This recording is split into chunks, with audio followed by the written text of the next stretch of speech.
Only when one severs the very root of the mind with the weapon of non-conceptualization can one reach the absolute Brahman, which is omnipresent supreme peace.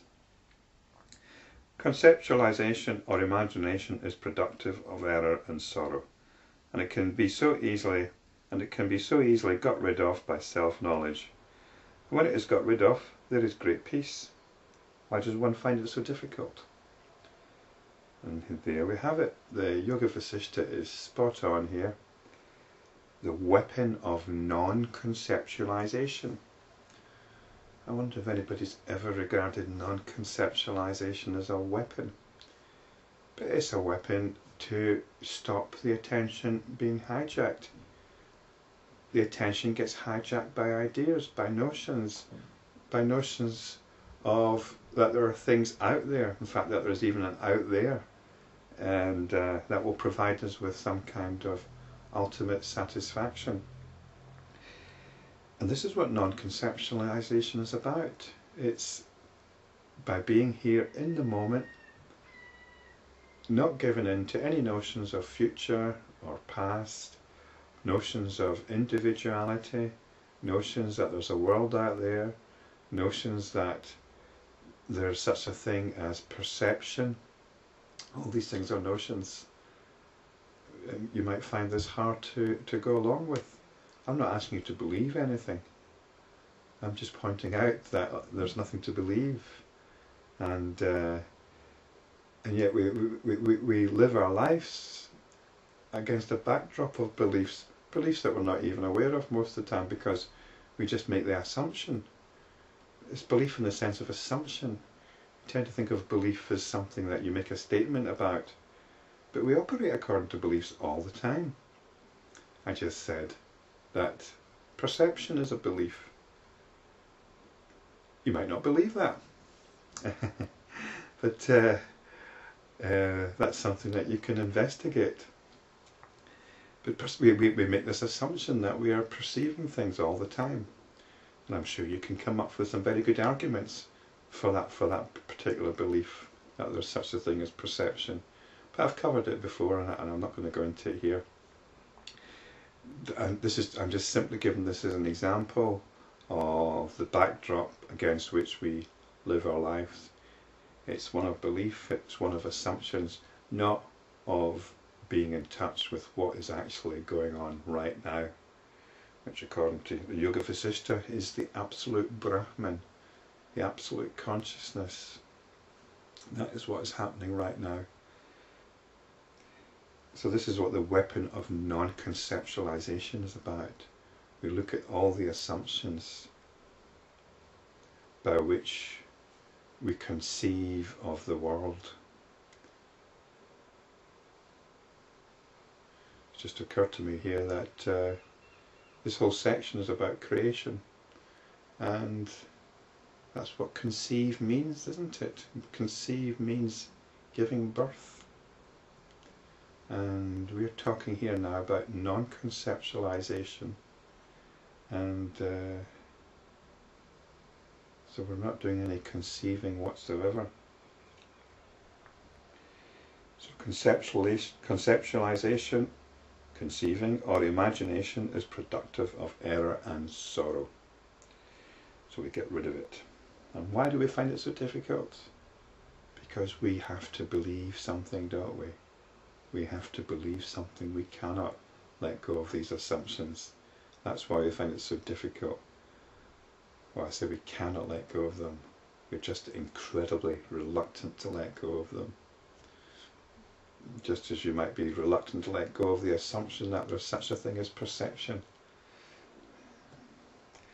Okay, it's an assumption that you can back up in various ways, but it is an assumption. Abandon your reliance on fate or gods created by dull-witted people. I suppose we could also say not just fate, gods, but also God with a capital G. Because God is a notion created by dull-witted people. Again, you might think, well, you don't have any notions about God. You have a firm conviction, a firm belief in God. But you don't have any notions about God. That might be true. In which case, good luck to you. But I suppose you could ask yourself, do you believe that it's possible to put the Word of God between the covers of a book? It's a rather insane belief. And if you believe that, if you can believe you can put the Word of God between the covers of a book, then you've certainly got some notions about God. Abandon your reliance on fate or gods created by dull-witted people, and by self-effort and self-knowledge, make the mind no mind. Make the mind no mind. Here the mind is regarded as that tendency, it's a cognitive process, that tendency to create beliefs, create ideas, create assumptions. When we stop that, we have no mind. Let the infinite consciousness swallow, as it were, the finite mind, and then go beyond everything. With your intelligence united with the Supreme, hold on to the self which is imperishable, or just direct your attention constantly, as often as possible, to the self which is imperishable. Because it's not part of time. Time also is an assumption. When the mind is thus conquered by remaining completely unagitated, you will consider even the conquest of the three worlds worthless. This does not involve studying the scriptures, or rising and falling, or rising or falling, nothing but self-knowledge. I don't know what rising or falling is referring to here. Studying the scriptures or rising or falling. I suppose it means being into it or not being into it. Getting on with your practice or not getting on with your practice doesn't really matter. Only self-knowledge matters. Why do you consider it difficult? If this is found difficult by someone, how does he even live in this world without self-knowledge? It's much more difficult not doing this, having to continually look for satisfaction in the world. One who knows the deathless nature of the self is not afraid of death, nor is he affected by separation from friends and relations. The feelings, this is I and this is mine, are the mind.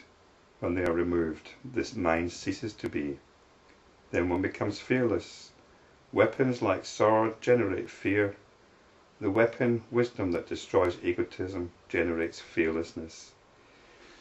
Yeah, I'm a little bit wary about this. I think you can still experience grief, sadness, loss, all these things, but because these are natural reactions. If you've got any kind of connections with people, it's just that I think you probably come to terms with these things much more healthily and completely than you would otherwise do. So if a loved one dies, you're not an emotionless statue about it. You'll feel the grief, but you'll have a complete perspective on the grief, and the grief will pass through, and you don't hang on to it or create any sort of neurotic or pathological conditions around it.